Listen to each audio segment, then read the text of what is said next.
Жүктілік кезінде қан кету мүмкін бе, және бұл жағдайда біз не істеуіміз қажет? Міне осы сұрақтарға толық жауап алу үшін осы видеоны соңына дейін тыңдаңыздар. Сәлем қыз-келіншектер, менің есімім Шаңда Ақжүніс Мейрамбайқызы, мен акушер-гинеколог дәрігермін. Егер де осындай пайдалы ақпараттарды жіберіп алғыңыз келмесе, подписка жасауды, колокольчикті басуды, егер де сұрақтарыңыз болып жатса, комментарийға жазуды ұмытпаңыздар. Ал кеттік. Жүктілік кезінде, жүктіліктің ерте мезгілінде қан кетудің бірнеше себептері бар. Жалпы алған кезде жүкті әйелдердің 4/1-інде ерте сроктарда, яғни имплантациядан кейін, яғни мажущий кровянистый выделение незначительное может быть, ол кейін жоқ болып кетіп, әйелдерде бәрі жақсы болуы мүмкін, беременность ары қарата жалғасып, барлығы благополучно болуы мүмкін. Кей жағдайларда өте көп мөлшерде қан кететін жағдайлар болады, Егер де незначительный ранний срокта болса, одан қатты қорқудың қажеті жоқ, Егер де обильный, яғни өте көп қан келетін болып келсе, ол кезде уже сіз тревога жасау керек, бұл бізде уже қауіпті белгілерге жатады, жүктіліктің ерте мезгілдерінде. Енді жүктіліктің ерте мезгіліндегі қан кетудің бірінші себептерінің бірі бұл бізде внематочная беременность. Кейбір әйелдерде мынандай жағдайлар болуы мүмкін. Жүктіліктен задержка болғаннан кейін, яғни тест на беременность положительно көрсетіп тұрады, бірақ бір аптадан кейін УЗИге түссе, УЗИде плодное яйцо көрінбей тұрады, яғни жатырға түспеген. Бұл жағдайда біз не істейміз? Бұл жағдайда біз жатырдан тыс жүктілік, яғни внематочная беременностьке қауіптенеміз, немесе біз ерте түсіріп қойған болуымыз мүмкін, Егер де жағдайы жақсы болса, әйелдің біз бақылаймыз, бір аптадан кейін тағы да түсіреміз. Егер плод жатырға түскен болса, значит бұл жатырлық жүктілік, және де басқа себептерін іздестіреміз. Немесе внематочная беременность болуы мүмкін, бұл жағдайда біз ауруханаға жатқызамыз, ол туралы бөлек тақырыпта болады. Яғни, жаңағы кровянистый выделениенің ранний сұрақтағы белгілерінің бірі осы внематочная болуы мүмкін. Тест на беременность положительно көрсетіп тұрады, бірақ УЗИде жатырда плодное яйцо, яғни ұрық көрінбейді. Енді екінші бір себептерінің бірі бұл ерте түсік түсу қаупі, Яғни, әйелде начавшийся самопроизвольный выкидыш деп айтады. Егер де әйелде обильный құйылып қан кететін болса, ол уже плод жартылай түсіп қалған болуы да мүмкін, немесе полностью түскен болуы да мүмкін. Бірақ енді ол жағдайда сізде тоже бұл жаңағы тревожный признаки деп айтамыз ғой, қауіпті белгілерге жатады. Ондай кезде сразу УЗИ түсесіз, немесе скорый шақырасыз, егер обильный қан кететін болса. Енді тағы бір түрлерінің бірі бұл субхареальная гематома. Яғни бізде жатырдың артқы қабырғасында қан үйіп қалған, қан жиналып қалады, яғни гематома деп аталады. Субхареальная гематома кезінде де қан кету мүмкін, әйелден кровянистый мажущее выделение болуы мүмкін, немесе обильный кеткен болуы мүмкін. Ол кезде де біз не істейміз? УЗИ түсеміз. УЗИ түскен кезде көбінесе субхареальная гематома анықталады, Ол кезде де қатты қорқудың қажеті жоқ, немесе больницаға жатуға болады, гинекология отделениесі, немесе үйде емделуге болады. Сізге препарат прогестерона тағайындалады, және половой и физический покой. Өйткені тек қана сол жағдай арқылы ғана сізге көмектесе аламыз. Басқа ешқандай дәрілік препараттар еш нәрсе көмектеспейді, тек қана покой сақтау керексіз. Ол өз-өзінен рассасываться етіп, кетіп қалады. Енді тағы бір түрлерінің бірі бұл низкая плацентация, яғни баланың жанындағы ұрық жолдасы төмен орналасқан. Негізі қауіпті жағдайда плацента жатырдың алдыңғы немесе артқы қабырғасында орналасуы мүмкін, немесе бүйірінде орналасуы мүмкін.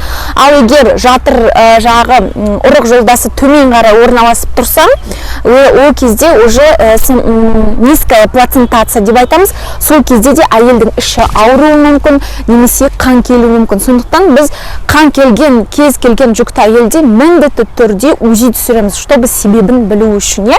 Низкая плацентация кезінде де өте қатты қорқудың қажеті жоқ, өйткені ол плацентаны біз қай сұрақта 20, 22, 30, 32-де тағы да бақылап көреміз. Яғни, ол уақытқа дейін сіз егер жаңағы дәрігер айтқан рекомендацияларды, препарат прогестерона ішіп, сонымен қатар половой и физический покой өз-өзіңізді күтініп жатсаңыз, ол көтерілуі мүмкін. Көп жағдайда бірақ көтеріледі. Біздің өзіміздің практикамызда низкая плацентация деген ранний сроктарда, яғни 10-12 апталарда өте жиі кездеседі, бірақ көп жағдайда ол 20-20 аптада уже көтеріледі, плацента.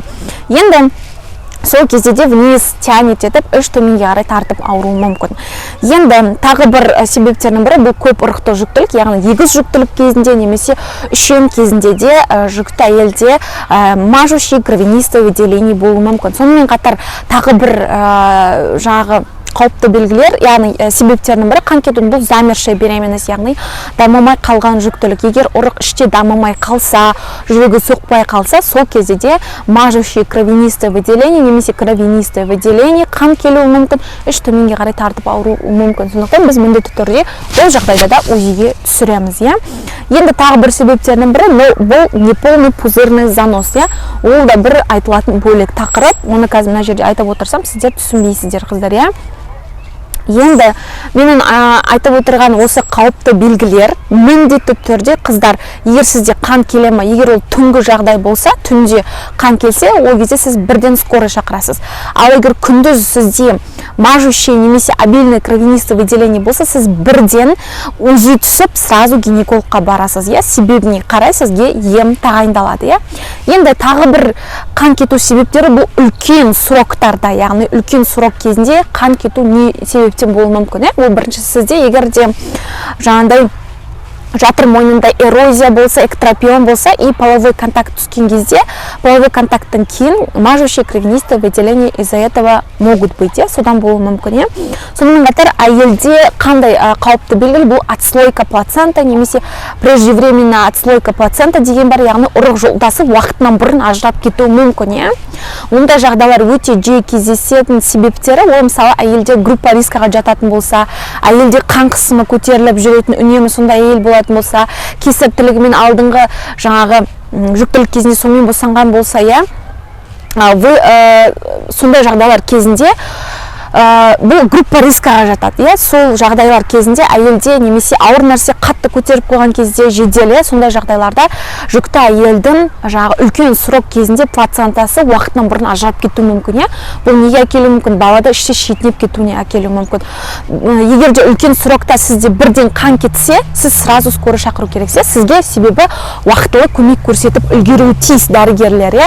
Сонымен қатар тағы бір себептерінің бірі бізде бұл ұрық жолдасының патологиялық орналасуы. Мен жаңа айтқан плацента егер де үлкен сроктарда, мысалы жаңа 20-22-32-де емес, 20-22-12-де емес, 30-32 апталарда плацента мысалы жаңа қалыпты жағдайда айттым ғой, бүйір немесе алдың артқы қабырғасында орналасу керек болса, ол немесе төмен немесе жатыр мойнын полностью жауып жататын болса, бұл полное предлежание деп аталады.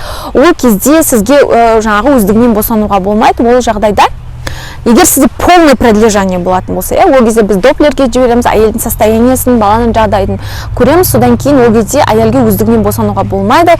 Егер де вдруг сізге жаңа кесірттілігі запланированный болады ғой, соған дейін егер сізде қан кетіп қалатын болса, сіз бірден жедел жәрдем шақыру керексіздер, қыздар.